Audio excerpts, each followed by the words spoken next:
One terrifying manifestation of God's decree could be in the shape of another world war. There is no doubt that the effects of such a war and its destruction will not be limited to the war itself or even to this generation. In fact, its horrific consequences will be exhibited for many generations to come.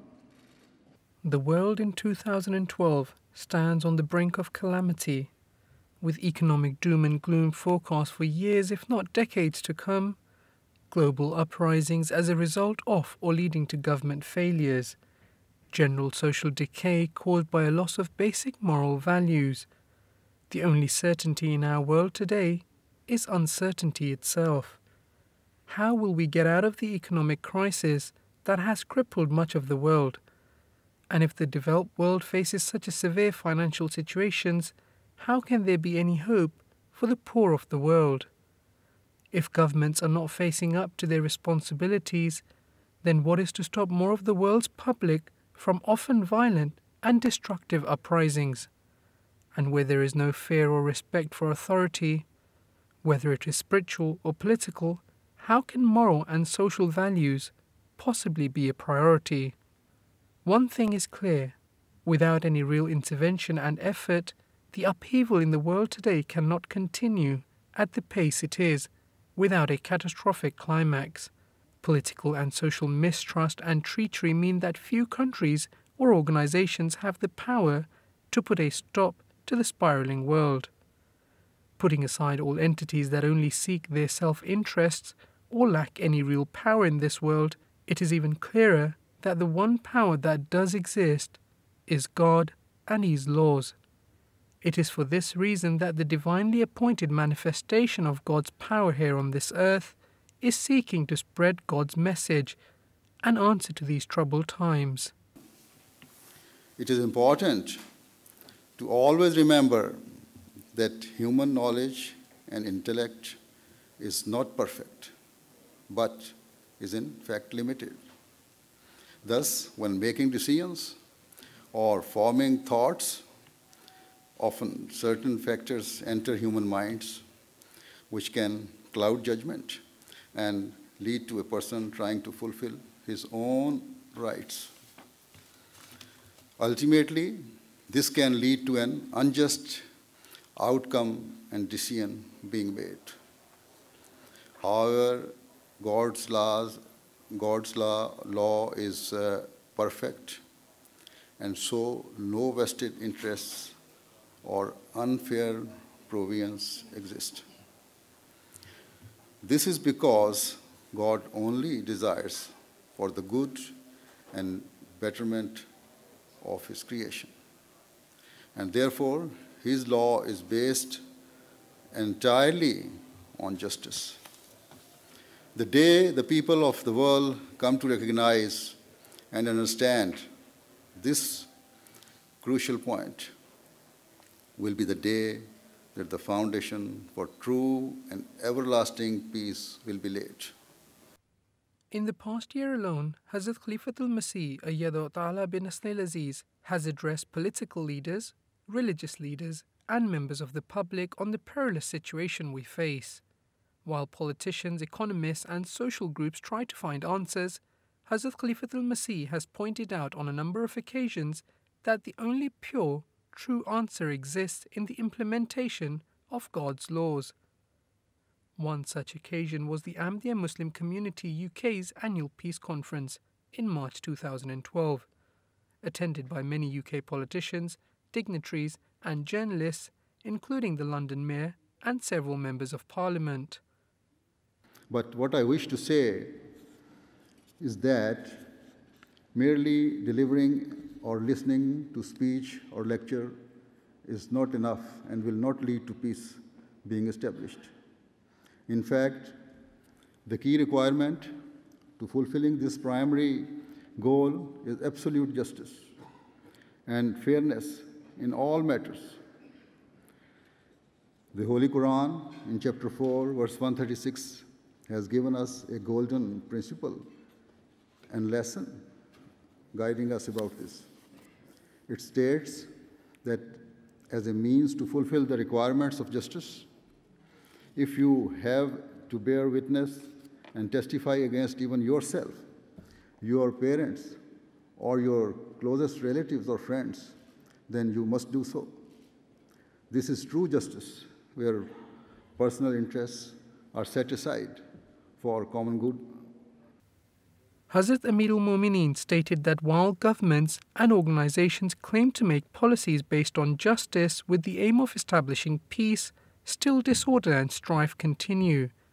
In fact, restlessness and anxiety is only increasing, not abating despite increased government intervention. Clearly, somewhere justice is not being fulfilled. This is a fundamental teaching of Islam, preserved for eternity in the Holy Qur'an. O ye who believe, be steadfast in the cause of Allah, bearing witness in equity, and let not people's enmity incite you to act otherwise than with justice.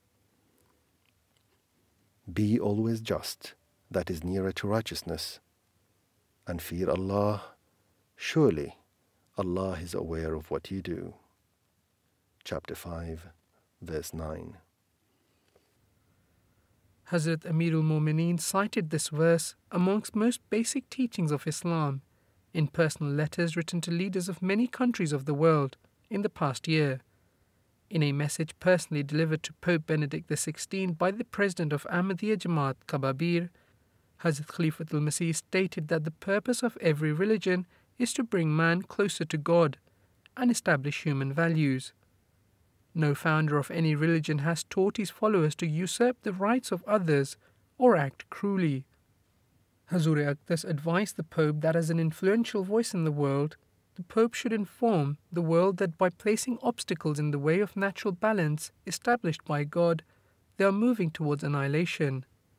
In February, a letter to Israel's Benjamin Netanyahu urged the Prime Minister to protect the life of his nation and strive for peace and justice rather than spark war, as is counselled in the Zabur and Torah.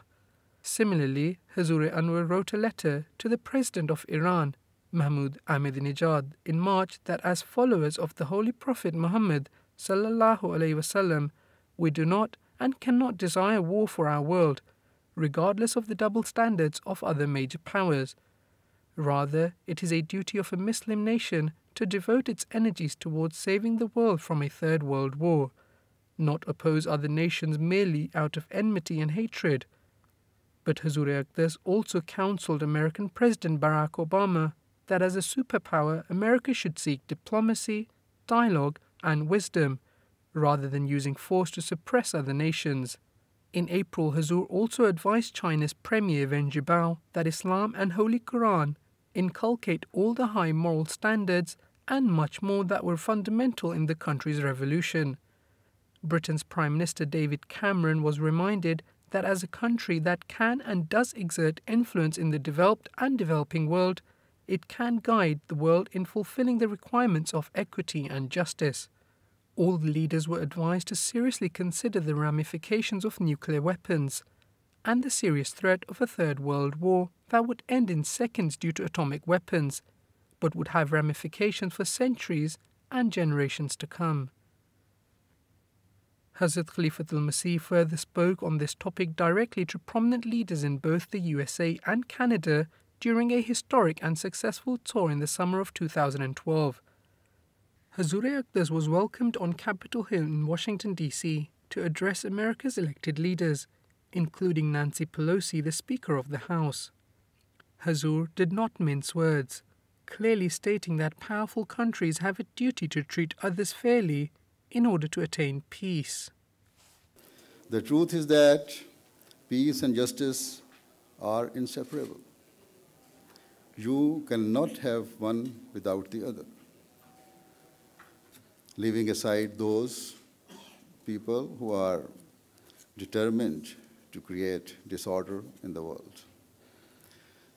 No one can ever claim that in any society, country, or even the entire world, there can be disorder or a lack of peace where justice and fair dealing exists. Thus, it is clear teaching of Islam that the people of all nationalities and all races are equal. It is also made clear that all people should be granted equal rights without any discrimination or prejudice. This is the key and golden principle that lays the foundation for harmony between different groups and nations and for the establishment of peace. Islam has drawn our attention to various means for peace. It requires absolute justice. It requires truthful testimony to always be given. It requires that our glances are not cast enviously in the direction of the wealth of others. And it requires that the developed nations put aside their own vested interests and instead help and serve the less developed and poorer nations with a truly selfless attitude and spirit. Hazrat Khalifatul Masih specifically recounted Islam's teachings on disputes between countries and how to handle them fairly. Hazur advised that disputes should be handled through dialogue and diplomacy. If this fails, countries should unite to fight aggression. When mutual negotiation is undertaken, all parties should work towards an agreement, which leads to long-standing peace and reconciliation. Harsh and unjust conditions should not be enforced that will lead to long-term restlessness and resentment. Hazur laid out the stark reality at a reception hosted in his honour by the Premier of Ontario, Canada, in July. That the lack of trust and lack of honesty that we find in many countries will lead us to a grave and devastating war, where man does not fulfill the rights of others, but tries to usurp them. Then it is natural that the divine decree will take its hold. The end result is restlessness, a lack of contentment, and indeed wars come to pass. We are all aware that in the past few years, there has been a global financial crisis that has caused widespread pain and torment. Apart from this, in certain countries, severe internal disorder has occurred, whereby the people and their governments are fighting against each other. Similarly, we also find that some nations are displaying hostilities and malice towards other countries. It is my opinion that this tragic state of affairs is all due to a lack of trust and a lack of truth, which in turn is leading to a lack of justice. Hazur Aqdas has made it abundantly clear that while his message is simply God's message, it is a practical and just message, one that is entirely applicable to every situation, regardless of religion, race, or nationality. It does not depend on dealings with people of the same religion or race. It's a message and principle that can and should be applied to every people in every situation. It is an appeal to humanity to treat others with humanity, to avert possible destruction. Thus, it is my ardent wish and hope that the leaders of all major nations come to understand this dreadful reality. And so, instead of adopting aggressive policies and utilizing force to achieve their aims and objectives, they strive to adopt policies that promote and secure justice. We who are members of the Ahmadiyya Muslim community try our utmost to save the world and humanity from all destruction. This is because in this era we have accepted the Imam of the age, who was sent by Allah as the promised Messiah and who came as a servant to the Holy Prophet Muhammad, peace be upon him, who himself was sent as a mercy for all of mankind. It is because we follow the teachings of the Holy Prophet, peace be upon him, that we feel extreme pain and anguish in our hearts at the state of the world. And it is that pain which drives us in our efforts to try and save humanity from destruction and suffering.